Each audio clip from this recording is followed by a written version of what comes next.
Hello दोस्तों, नमस्कार। मैं अनुराग त्रिपाठी, आपका अपने यूट्यूब चैनल स्पीड स्टडी में स्वागत है। दोस्तों, यह वीडियो सीटेट की तैयारी कर रहे छात्र छात्राओं के लिए बहुत ही महत्वपूर्ण है। इस वीडियो में हम जो है सीटेट 2015 जो कि सितंबर माह में आयोजित हुआ था, बाल विकास व शिक्षा शास्त्र से संबंधित जो है सभी प्रश्नों को हम सॉल्व कराएंगे। तो यहाँ पर हमारे पास जो है बाल विकास व शिक्षा शास्त्र का जो है पीडीएफ पेपर है। सितंबर 2015 माह में जो सीटेट आयोजित हुआ था उसका। अब यहाँ पर देखिए पहला क्वेश्चन क्या है। शैशव काल की अवधि है जन्म से 1 वर्ष तक, जन्म से 2 वर्ष तक, जन्म से 3 वर्ष तक और 2 से 3 वर्ष तक। तो यहाँ पर देखिए इसका जो राइट आंसर होगा वो होगा दूसरा ऑप्शन, जन्म से 2 वर्ष तक। अगर देखिए अवस्थाओं की वर्गीकरण की बात किया जाए तो विभिन्न मनोवैज्ञानिकों के अनुसार जो अवस्थाओं की अवधि है वो भिन्न भिन्न है। आपको बता दें कि जैसे बाल विकास की अवस्थाओं को मुख्यतः देखिए 4 अवस्थाओं में वर्गीकृत किया जाता है। एक को हम क्या कहते हैं, एक को हम कहते हैं शैशवावस्था कहते हैं, और दूसरे को हम क्या कहते हैं, शैशवावस्था। देखिए माना ये जाता है कि जन्म से 5 या 6 वर्ष माना जाता है, 5 या 6 वर्ष माना जाता है, 5 या 6 वर्ष माना जाता है। दूसरा होता है बाल्यावस्था। तो बाल्यावस्था जो होता है, बाल्यावस्था को 6 से 12 वर्ष माना जाता है। कितने से 6 से कितने वर्ष माना जाता है, 12 वर्ष माना जाता है। फिर किशोरावस्था आता है। किशोरावस्था को हम क्या बताते हैं, जो है 12 से देखिए 18 वर्ष होता है किशोरावस्था। अब जो है प्रौढ़ावस्था जो होता है 18 वर्ष से आगे होता है। तो यहाँ पर जो है शैशवावस्था, बाल्यावस्था, किशोरावस्था और प्रौढ़ावस्था। तो इस तरीके से सभी अवस्थाओं का जो वर्गीकरण किया गया है, और इसमें जो है भिन्न भिन्न मनोवैज्ञानिकों का भिन्न भिन्न मत है। लेकिन यहाँ पर जो शैशव काल की अवधि है वो जन्म से 2 वर्ष तक ही राइट आंसर है। अगला है क्वेश्चन, पियाजे के अनुसार 2 से 7 वर्ष के बीच संज्ञानात्मक विकास की अवस्था है। पहला है पूर्व संक्रियात्मक अवस्था, दूसरा औपचारिक संक्रियात्मक अवस्था, तीसरा मूर्त संक्रियात्मक अवस्था, चौथा संवेदिक गतिक। तो यहाँ पर देखिए 2 से 7 वर्ष की जो अवस्था होती है वो पूर्व संक्रियात्मक अवस्था होती है। वो कैसी अवस्था होती है, वो पूर्व संक्रियात्मक अवस्था होती है। यानी यहाँ पर ए जो है, ए वाला ऑप्शन सही है। आपको हम बता दें कि जीन पियाजे ने संज्ञानात्मक विकास की अवस्था को 4 भागों में बांटा था। पहला था संवेदी गतिक था। और संवेदी गतिक जो था, संवेदिक गतिक जन्म से 2 वर्ष तक होता है। जन्म से यानी आप कह सकते हैं 0 से 2 वर्ष होता है। और दूसरा होता है पूर्व संक्रियात्मक अवस्था। दूसरा क्या होता है, पूर्व संक्रियात्मक अवस्था होता है। तो ये पूर्व संक्रियात्मक जो अवस्था होता है वो जो होता है 2 से 7 वर्ष होता है। और तीसरा जो होता है मूर्त संक्रियात्मक अवस्था होता है। तीसरा क्या होता है, मूर्त जो होता है वो 7 से 11 वर्ष होता है। कितने होता है, 7 से 11 वर्ष होता है। और चौथा जो होता है औपचारिक जिसे कहते हैं या अमूर्त कहते हैं, वो 11 वर्ष से क्या होता है, आगे होता है, 11 वर्ष से आगे। तो ये जीन पियाजे द्वारा वर्गीकृत किया गया था। यानी आप जानेंगे संवेदी गतिक 0 से 2 वर्ष, पूर्व संक्रियात्मक अवस्था 2 से 7 वर्ष, और मूर्त संक्रियात्मक अवस्था 7 से 11 वर्ष, और औपचारिक अथवा अमूर्त संक्रियात्मक अवस्था 11 वर्ष से आगे। तो यहाँ पर इसका जो राइट आंसर है, अब आप जान गए होंगे कि पूर्व संक्रियात्मक अवस्था है। क्वेश्चन नंबर 3, विकास डैश से डैश की ओर बढ़ता है। यानी देखिए अब यहाँ पर आपको बता दें कि जो विकास होता है वो हमेशा सामान्य से विशिष्ट की ओर बढ़ता है। विकास क्या होता है, सामान्य से जो है विशिष्ट की ओर बढ़ता है। विकास देखिए जो है बहुआयामी प्रक्रिया होती है, और यह एक जो है जीवन पर्यंत चलने वाली प्रक्रिया होती है। और विकासात्मक परिवर्तन मात्रात्मक और गुणात्मक दोनों होते हैं, यहाँ पर जानेंगे, है ना। तो ये जो है यहाँ पर विकास में बालक पहले सामान्य क्रियाएं करता है, फिर विशिष्ट क्रियाएं करता है। तो यहाँ पर ये राइट आंसर है, यानी सामान्य से विशिष्ट। अब अगला क्वेश्चन हम देखते हैं, क्वेश्चन नंबर 4, जब वयस्क सहयोग से सामंजस्य कर लेते हैं तो वे बच्चे के वर्तमान स्तर के प्रदर्शन को संभावित क्षमता के स्तर के प्रदर्शन की तरफ प्रगति क्रम को सुगम बनाते हैं। इसे कहा जाता है, एक बार इसको और पढ़ेंगे, जब वयस्क यानी जो वयस्क लोग हैं सहयोग से सामंजस्य कर लेते हैं तो वे बच्चे के वर्तमान स्तर के प्रदर्शन को संभावित क्षमता के स्तर के प्रदर्शन की तरफ प्रगति क्रम को सुगम बनाते हैं। इसे कहा जाता है, देखिए इसे कहा जाता है समीपस्थ विकास, दूसरा सहयोग देना, तीसरा सहभागी अधिगम और चौथा है सहयोगात्मक जो है अधिगम है। तो देखिए अब यहाँ पर जो है आप राइट आंसर इसका जो रहेगा ये रहेगा सहयोग देना रहेगा। ये क्या रहेगा? सहयोग देना रहेगा, यानी कि जब वयस्क सहयोग से सामंजस्य स्थापित करते हैं तो वे बच्चे के वर्तमान स्तर के प्रदर्शन को संभावित क्षमता के स्तर के प्रदर्शन की तरफ प्रगति क्रम को सुगम बनाते हैं। तो इसे हम कहते हैं, क्या कहते हैं? इसे कहा जाता है सहयोग देना कहा जाता है। इसे हम क्या कहते हैं? सहयोग देना कहते हैं। क्वेश्चन नंबर 5, नवीन जानकारी को शामिल करने की, क्वेश्चन नंबर 5 है, नवीन जानकारी को शामिल करने के लिए वर्तमान स्कीमा यानी अवधारणा में बदलाव की प्रक्रिया डैश कहलाती है। तो यहाँ पर देखिए आप जानते हैं कि जो है पियाजे का जब संज्ञानात्मक विकास आपको पढ़ाया जा रहा था तो वहाँ पर देखिए आपको अनुकूलन शब्द, आत्मसात्करण शब्द, समायोजन शब्द, अहम केंद्रिता शब्द, स्कीम शब्द, स्कीमा शब्द, विकेंद्रीकरण शब्द, ये सब आपको शब्द बताए गए थे। तो ये जो है कह सकते हैं कि जीन पियाजे के संज्ञानात्मक विकास की अवस्था को पढ़ने से पहले जो है आवश्यक जो है तत्व जो थे उनके बारे में हम जानकारी आप लोगों को दिया गया था। तो यहाँ पर जो राइट आंसर इसका है जो है वो होता है नवीन जानकारी को शामिल करने के लिए वर्तमान यानी स्कीमा में बदलाव की प्रक्रिया क्या कहलाती है? वो कहलाती है समायोजन कहलाती है। क्या कहलाती है? ये समायोजन कहलाती है। यानी यहाँ पर कौन सा ऑप्शन सही है? यानी सी वाला मतलब तीसरा वाला ऑप्शन यहाँ पर सही है। तो यहाँ पर जब बालक अपने वर्तमान स्कीम अर्थात अवधारणा में परिवर्तन कर नवीन जानकारियों को ग्रहण करता है तो यह प्रक्रिया क्या कहलाती है? यह प्रक्रिया क्या कहलाती है? समायोजन कहलाती है। तो अगला हम देखते हैं क्वेश्चन नंबर 6, मध्य बाल्यावस्था में भाषा डैश के बजाय डैश अधिक है। यानी कह रहा है मध्य बाल्यावस्था जो है, जैसे आप जानते हैं बाल्यावस्था की जो अवधि होती है वो 6 से 12 वर्ष तक होती है।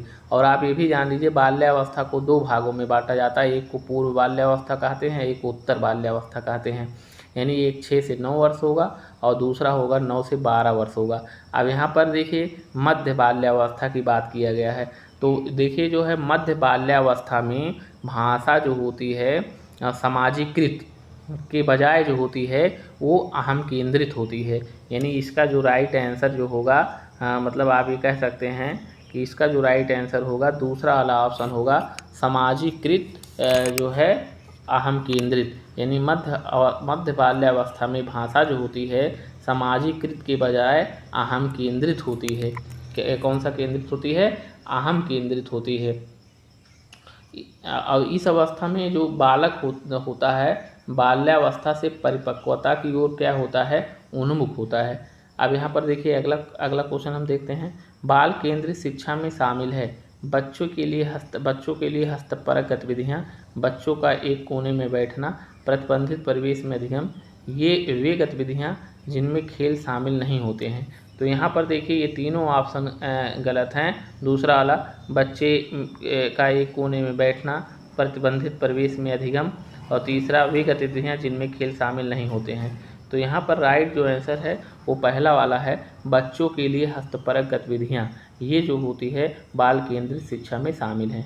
क्वेश्चन नंबर 8, एक कक्षा अध्यापक ने राघव को अपनी कक्षा में अपने कीबोर्ड पर स्वयं द्वारा तय किए गए कक्षाध्यापक ने राघव को अपनी कक्षा में अपने कीबोर्ड पर स्वयं द्वारा तैयार किए गए मधुर संगीत बजाते हुए देखा।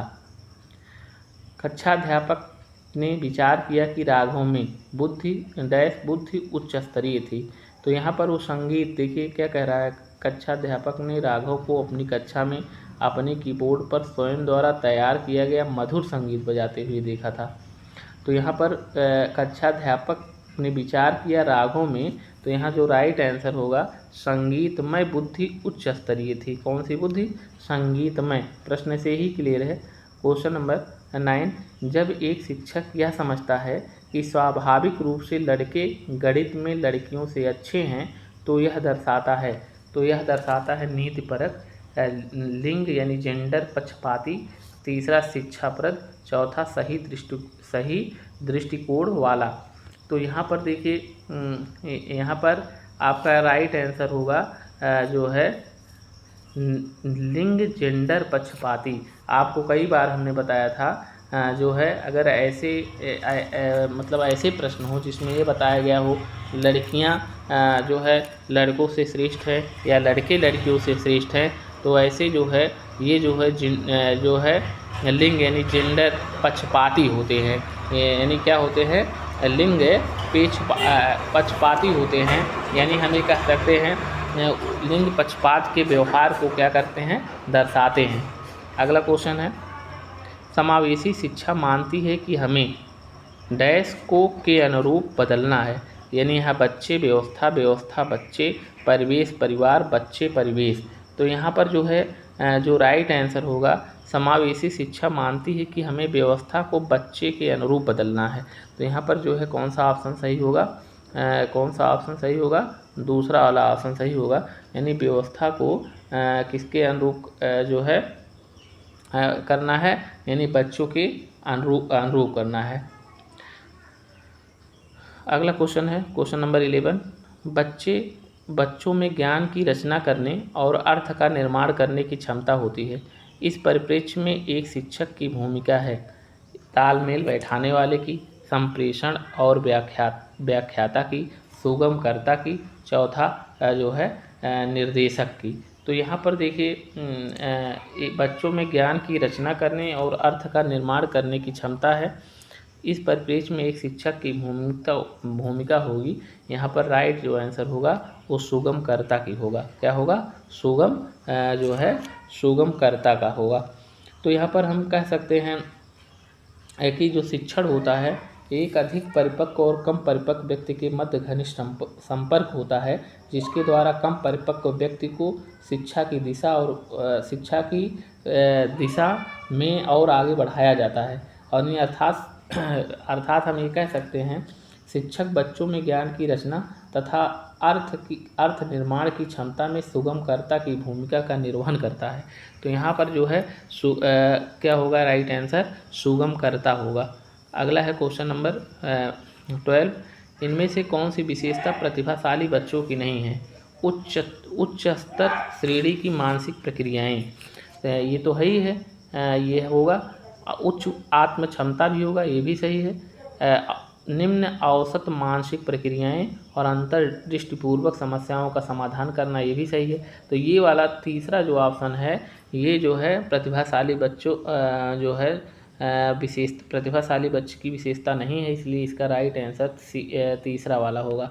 अगला क्वेश्चन है क्वेश्चन नंबर 13, कोहल वर्ग के सिद्धांत के पूर्व परंपरागत स्तर के अनुसार कोई नैतिक निर्णय लेते समय एक व्यक्ति, देखिए कोहल वर्ग के सिद्धांत के पूर्व परंपरागत स्तर के अनुसार कोई नैतिक निर्णय लेते समय एक व्यक्ति निम्नलिखित में से किस तरफ प्रवृत्त होगा?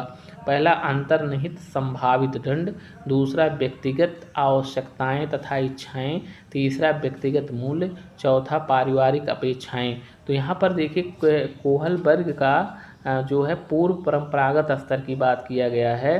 कोहल वर्ग के सिद्धांत में पूर्व परंपरागत स्तर के अनुसार कोई नैतिक निर्णय लेते समय एक व्यक्ति अंतर्निहित संभावित दंड की तरफ प्रवृत्त होगा। पहला ऑप्शन इसका जो सही है।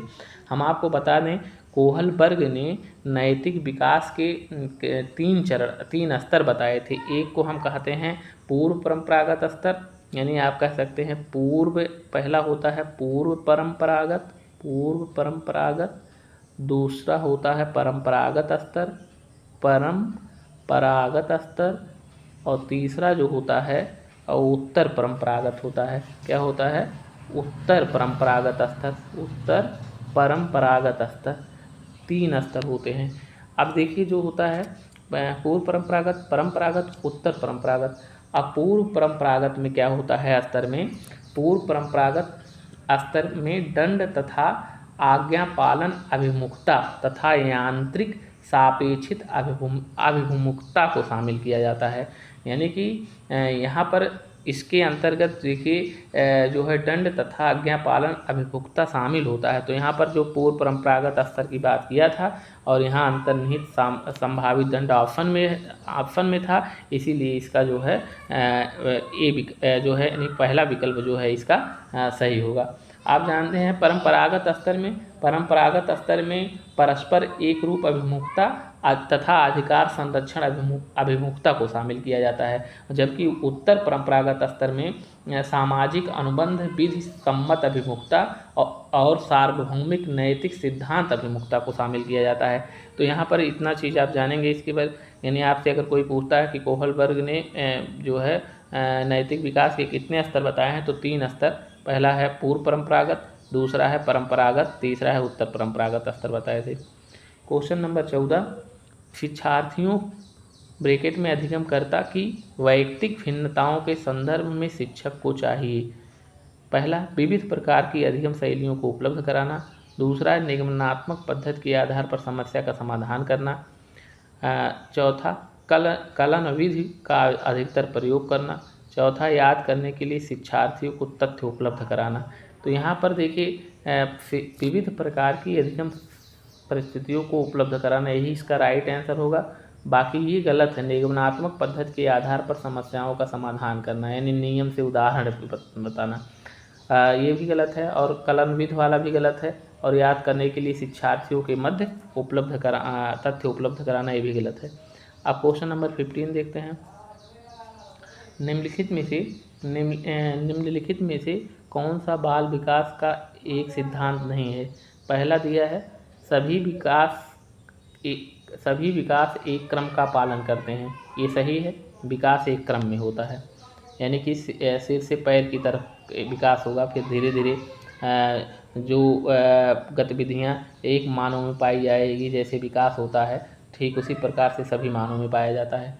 दूसरा, विकास के सभी क्षेत्र महत्वपूर्ण हैं, ये भी राइट है। तीसरा है सभी विकास परिपक्वन तथा अनुभव की अंतःक्रिया का परिणाम होते हैं, ये भी है, सही है। सभी विकास तथा अधिगम एक समान गति से आगे बढ़ते हैं, ये नहीं है, ये ऑप्शन गलत है। यानी कि सभी जो है बालकों में विकास की दर एक जैसी नहीं होती है, किसी में तीव्र गति से विकास होता है, किसी में धीमी गति से। तो ये कह सकते हैं कि सभी विकास तथा अधिगम एक समान गति से आगे बढ़ते हैं, ये सही नहीं है। यानी यहाँ पर यही ऑप्शन जो है, यहाँ पर चौथा जो ऑप्शन है वही सही है, क्योंकि इसमें प्रश्न में क्या पूछा था? प्रश्न में यही पूछा है कि बाल विकास का एक सिद्धांत, निम्नलिखित में से कौन बाल विकास का सिद्धांत नहीं है? तो चौथा वाला नहीं है, यही ऑप्शन सही होगा। निम्नलिखित में से आकलन करने का सर्वाधिक उपयुक्त तरीका है। आकलन करने का सर्वाधिक उपयुक्त तरीका है, पहला है आकलन सत्र की समाप्ति पर करना चाहिए। दूसरा, आकलन शिक्षण अधिगम में अंतर्निहित प्रक्रिया है। तीसरा है आकलन एक शैक्षिक सत्र में 2 बार करना चाहिए, शुरू में और अंत में। आकलन शिक्षक के द्वारा नहीं बल्कि किसी बाह्य एजेंसी के द्वारा करना चाहिए। तो यहाँ पर देखिए राइट जो आंसर है आकलन के परिप्रेक्ष्य में, आकलन एक जो है कह सकते हैं कि आप जो है आकलन शिक्षण अधिगम में अंतर्निहित प्रक्रिया होती है। आकलन क्या होती है? जो है शिक्षण अधिगम में अंतर्निहित प्रक्रिया होती है। तो यहाँ पर ये इसका जो है दूसरा वाला आंसर जो है राइट आंसर होगा। निम्नलिखित में से कौन सा आकलन करने का सर्वाधिक उपयुक्त तरीका है? तो इसमें ये ऑप्शन दिया है आकलन शिक्षण अधिगम में अंतर्निहित प्रक्रिया है। क्वेश्चन नंबर 17, निम्नलिखित में से कौन सा सृजनात्मकता से संबंध रखता है? निम्नलिखित में से कौन सा सृजनात्मकता से क्या करता है? संबंध रखता है। पहला अपसारी चिंतन, दूसरा अभिसारी चिंतन, सांवेगिक चिंतन जो है, और चौथा है अहमवादी चिंतन। तो यहाँ पर सृजनात्मकता की बात किया गया है, इसलिए यहाँ पर कौन सा चिंतन होगा? जो है अपसारी चिंतन होगा। यानी अपसारी चिंतन इसका जो होगा क्या होगा? जो है राइट आंसर होगा। देखिए, अपसारी चिंतन के अंतर्गत व्यक्ति विभिन्नताओं के साथ ही समस्या का हल खोजता है तथा व्यक्ति उन समाधानों की अच्छाई तथा उपयोगिता के संबंध में निर्णय लेता है। अपसारी चिंतन बालक में सृजनात्मकता के गुणों में क्या करता है? वो वृद्धि करता है। यानी आप कह सकते हैं कि एक चीज़ और भी है। अपसारी का मतलब होता है जैसे फैलना से, और अभिसारी का मतलब एक बिंदु पर केंद्रित होगा। यानी कि जब बच्चे केवल एक बिंदु के इधर उधर केंद्रित होकर के सोचते हैं तो इसमें सृजनात्मकता का गुण नहीं पाया जा सकता है, बल्कि जब वो सभी यानी सोचने के लिए स्वतंत्र होते हैं, ये उनका जो है मानसिक जो तथ्य होता है एक बिंदु की तरफ केंद्रित नहीं होता है, बल्कि चारों तरफ से वो सोच करके समझ करके आंसर देते हैं, तो उसी को हम क्या कहते हैं? अपसारी चिंतन कहते हैं। तो यहाँ पर जो है पहला वाला ऑप्शन सही है। 18वां देखिए, बच्चों के बारे में निम्नलिखित कथनों में से किस कथन से वाइगोटस्की सहमत होते हैं? पहला, बच्चे समवयस्क और वयस्कों के साथ सामाजिक अंतः क्रियाओं के माध्यम से सीखते हैं। दूसरा, बच्चे तब सीखते हैं जब उनके लिए आकर्षक पुरस्कार निर्धारित किए जाएं। तीसरा, बच्चों के चिंतन को तब समझा जा सकता है जब प्रयोगशाला में पशुओं पर प्रयोग किए जाएं। चौथा, बच्चे जन्म से शैतान होते हैं और उन्हें दंड देकर नियंत्रित किया जाए। तो यहाँ पर देखिए क्या कहा गया है? बच्चों के बारे में निम्नलिखित कथनों में से किस कथन से वाइगोटस्की सहमत है? तो हमने आपको पहले भी बताया था, जो वाइगोटस्की ने अपने सिद्धांत में दिया था कि जो है बालक के अधिगम प्रक्रिया में अथवा बालक के जो विकास में समाज तथा उसकी संस्कृति का महत्वपूर्ण योगदान होता है। यानी वो समाज से अंतःक्रिया करके समाज और उसमें उपस्थित जो है समवयस्क जो हैं उनसे अंतःक्रिया करके जो है सीखते हैं। तो यहाँ पर क्या है? पहला जो है ऑप्शन सही है, बच्चे समवयस्कों और वयस्कों के साथ सामाजिक अंतःक्रिया के माध्यम से सीखते हैं। क्वेश्चन नंबर 19, बच्चे जिज्ञासु प्राणी होते हैं जो अपने चारों पहला विकल्प है जिज्ञासु प्राणी होते हैं जो अपने चारों ओर के जगत को खोजने के लिए अपने ही तर्कों और क्षमताओं का उपयोग करते हैं। चिंतन में वयस्कों की भांति ही होते हैं और ज्यों वे बड़े होते हैं उनके चिंतन में गुणात्मक वृद्धि होती है। तीसरा, रीते बर्तन के समान होते हैं जिसमें बड़ों के द्वारा दिया गया ज्ञान भरा जाता है। निष्क्रिय जीव होते हैं जो प्रदत्त सूचना को ज्यों की त्यों प्रतिलिपि के रूप में प्रस्तुत करते हैं। तो यहाँ पर आप अगर थोड़ा सा ध्यान देंगे तो इसका राइट आंसर आपको पता चल गया होगा कि जो बच्चे होते हैं वो जिज्ञासु प्राणी होते हैं। यानी उनको जो है नए नए चीज़ों को सीखने की उनके अंदर जिज्ञासा होती है। यानी यहाँ कह सकते हैं जिज्ञासु प्राणी होते हैं जो अपने चारों ओर के जगत को खोजने के लिए अपने ही तर्कों और क्षमताओं का उपयोग करते हैं। अब क्वेश्चन नंबर 20 देखेंगे। क्वेश्चन नंबर 20 जो है, बच्चे की त्रुटियों के बारे में निम्नलिखित में से कौन सा कथन सत्य है? पहला, असावधानी के कारण बच्चे त्रुटियां करते हैं। दूसरा, बच्चों की त्रुटियां उनके सीखने की प्रक्रिया का अंग है। तीसरा, बच्चे तब त्रुटियां करते हैं जब शिक्षक सौम्य हों और उन्हें त्रुटियां करने पर दंड ना देता हो। चौथा है बच्चों की त्रुटियां शिक्षक के लिए महत्वहीन हैं और उसे चाहिए कि उन्हें काट दे और उन पर अधिक ध्यान ना दे। तो ऐसा है, इसमें राइट जो आंसर है वो है बच्चे की त्रुटियां उनके सीखने की प्रक्रिया का अंग है। यानी कि बच्चा तभी सीखेगा जब वो गलतियां करेगा। यानी कहने का मतलब है वो त्रुटि करके ही जो है आगे वो जो है सीखता जाएगा और फिर त्रुटियां उनकी जो है समय के अनुसार जो होती हैं वो कम होती जाएंगी और एक समय ऐसा आएगा तो तब वह जो है बिना ही त्रुटि के ही वो उस चीज़ को जो है लिखेगा, उस चीज़ को सीखेगा। अगला है 21, क्वेश्चन नंबर 21, अध्यापक को यह सुनिश्चित करना चाहिए कि उसकी कक्षा के सभी शिक्षार्थी अपने आप को स्वीकृत और सम्मानित समझें। इसके लिए शिक्षक को चाहिए कि वह, ध्यान देंगे इस पर, अध्यापक को यह सुनिश्चित करना चाहिए कि उसकी कक्षा के सभी शिक्षार्थी अपने आप को स्वीकृत और सम्मानित समझें। इसके लिए शिक्षक को चाहिए कि वह, पहला है, कड़े नियम बनाएं और जो बच्चे उनका पालन ना करें उन्हें दंड दें, ये बिल्कुल गलत है। दूसरा है, वंचित पृष्ठभूमि से आने वाले बच्चों का तिरस्कार करें ताकि वे अनुभव करें कि उन्हें अधिक कठोर परिश्रम करना है, ये भी गलत है। तीसरा है, उन शिक्षार्थियों का पता लगाएं जो अच्छी अंग्रेजी बोल सकते हैं और संपन्न घरों से ही हों तथा उन्हें आदर्श के रूप में प्रस्तुत करें। तो यहाँ पर देखिए तीनों ऑप्शन गलत हो गए हैं, तीनों ऑप्शन गलत हैं। ये ऑप्शन देखने के बाद ये आपको लग रहा होगा कि पढ़ने के बाद ये गलत हैं, तो यही चौथा बच रहा है, यही सही है। अपने शिक्षार्थियों की सामाजिक और सांस्कृतिक पृष्ठभूमि की जानकारी प्राप्त करें और कक्षा में विविध मतों को प्रोत्साहित करें। यही जो है इसका क्या है, राइट आंसर है चौथा वाला। अब देखिए क्वेश्चन नंबर 22। क्वेश्चन नंबर जो है 22, सुरेश सामान्य रूप से एक शांत कमरे में अकेले पढ़ना चाहता है जबकि मदन एक समूह में अपने मित्रों के साथ पढ़ना चाहता है। यह उनके डैश में विभिन्नता के कारण है। तो यहाँ पर देखिए दिया है मूल्यों, दूसरा अधिगम अभिक्षमता, तीसरा अधिगम शैली, चौथा प्रावर्तकता स्तर। तो यहाँ पर देखिए जो राइट आंसर है वो अधिगम शैली है। वो क्या है, देखिए प्रत्येक बालक में अलग अलग अधिगम शैली होती है। इस कारण कोई बालक अकेले में पढ़ना पसंद करता है तो कोई समूह में।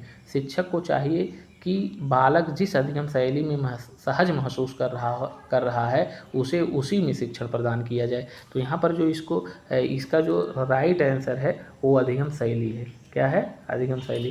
क्वेश्चन नंबर 23, भारत में भाषिक विभिन्नता बहुत है। इस संदर्भ में विशेषकर कक्षा 1 और कक्षा 2 के प्राथमिक स्तर पर बहुभाषिक कक्षाओं के बारे में सर्वथा उपयुक्त कथन है। पहला है, शिक्षार्थियों को अपनी मातृभाषा या स्थानीय भाषा का प्रयोग करने पर दंडित किया जाए, ये बिल्कुल गलत है। दूसरा है विद्यालयों में उन्हीं बच्चों को प्रवेश दिया जाए जिनकी मातृभाषा वही हो जो शिक्षा के लिए अपनाई जा रही हो, ये भी गलत है, ये भी ऑप्शन गलत हो गया। तीसरा ऑप्शन देखिए, शिक्षक को सभी भाषाओं का सम्मान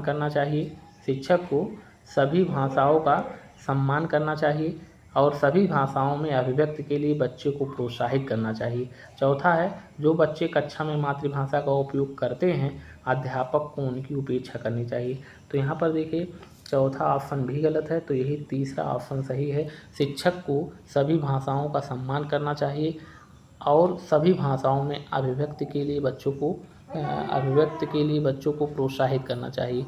तो यहाँ पर जो इसका राइट आंसर है जो है यही होगा। भारत में भाषिक विभिन्नता बहुत है।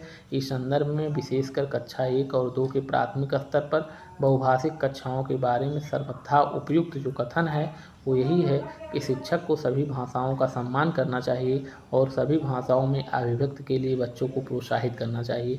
अब क्वेश्चन नंबर हम देखते हैं 24। प्रकृति पोषण विवाद में प्रकृति से क्या अभिप्राय है। प्रकृति पोषण विवाद में प्रकृति से क्या अभिप्राय है। पहला है हमारे आसपास का वातावरण, दूसरा जैविकी विशिष्टताएं या वंशानुक्रम, तीसरा है एक व्यक्ति की मूल वृत्ति, चौथा है भौतिक और सामाजिक संसार की जटिल शक्तियाँ। तो यहाँ पर देखिए यहाँ पर जो राइट आंसर है वो प्रकृति पोषण विवाद में प्रकृति से जो अभिप्राय है वो जैविकीय विशिष्टताएं या वंशानुक्रम सूचनाएं हैं। जैविकी जो है विशिष्टताएं और या क्या कह सकते हैं, वंशानुक्रम सूचनाएं हैं। Question number 25। जनसंचार माध्यम समाजीकरण का एक महत्वपूर्ण माध्यम बनता जा रहा है। नीचे दिए गए कथनों में से कौन सा सबसे उपयुक्त कथन है। संचार माध्यम पदार्थों के विज्ञापन और बिक्री के लिए एक अच्छा माध्यम है। दूसरा, समाजीकरण केवल माता पिता और परिवार के द्वारा किया जाता है। जनसंचार माध्यमों की पहुंच बढ़ रही है और जनसंचार माध्यम अभिवृत्तियों, मूल्यों और विश्वासों को प्रभावित करता है। चौथा है बच्चे संचार माध्यमों के साथ प्रत्यक्ष रूप से अंतः क्रिया नहीं करते। तो यहाँ पर पढ़ने के बाद ये क्लियर हो गया है, यही ऑप्शन सही होगा कि जनसंचार माध्यमों की पहुंच बढ़ रही है और जनसंचार माध्यम वृत्तियों, मूल्यों और विश्वासों को प्रभावित करता है। तो अगला क्वेश्चन देखते हैं, क्वेश्चन नंबर 26। बच्चे किस प्रकार से सीखते हैं? नीचे दिए गए कथनों में से कौन सा इस प्रश्न के विषय में सही नहीं है? बच्चे किस प्रकार से सीखते हैं? नीचे दिए गए कथनों में से कौन सा इस प्रश्न के विषय में सही नहीं है? पहला है जो है बच्चे केवल कक्षा में सीखते हैं। दूसरा है बच्चे तब सीखते हैं जब वे संज्ञानात्मक रूप से तैयार होते हैं, ये सही है। बच्चे अनेकों प्रकार से सीखते हैं, ये भी सही है। बच्चे सीखते हैं क्योंकि वे स्वाभाविक रूप से प्रेरित होते हैं, तो तीनों ऑप्शन सही है। इसमें पूछा कौन नहीं सही है, तो हमने बताया था जहाँ केवल शब्द होते हैं या कंठस्थ शब्द होते हैं या रटना शब्द होते हैं वो गलत होते हैं। तो यहाँ पर जो क्या है, पहला वाला ऑप्शन गलत है, यानी यहाँ इसका राइट आंसर होगा बच्चे केवल कक्षा में ही सीखते हैं, ये गलत है। क्वेश्चन नंबर 27 में देखते हैं क्या है। प्राथमिक विद्यालय शिक्षक को अपने शिक्षार्थियों को अभिप्रेरित करने के लिए निम्नलिखित में से किस रणनीति को अपनाना चाहिए? यानी एक शिक्षक है, जो प्राथमिक विद्यालय एक शिक्षक है, वो अपने शिक्षार्थियों को अभिप्रेरित करना चाह रहा है, तो उसको क्या करना चाहिए? पहला, प्रत्येक शिक्षार्थी में अंक लाने के लिए स्पर्धा को प्रोत्साहन करना। दूसरा, प्रत्येक गतिविधि के प्रेरक के रूप में प्रोत्साहन, पुरस्कार और दंड का उपयोग करना। तीसरा, बच्चों को उनकी रुचियों के अनुसार अपने लक्ष्य निर्धारित करने, उन्हें पाने के लिए उद्यम में सहायता करना। पूरी कक्षा के लिए मानक लक्ष्य निर्धारित करना और मानक उपलब्धि के आकलन के लिए कठोर मानदंड निर्धारित करना। तो यहाँ पर जो राइट आंसर है, बच्चों को उनकी रुचियों के अनुसार अपने लक्ष्य निर्धारित करने और उन्हें पाने के लिए उद्यम में सहायता करना।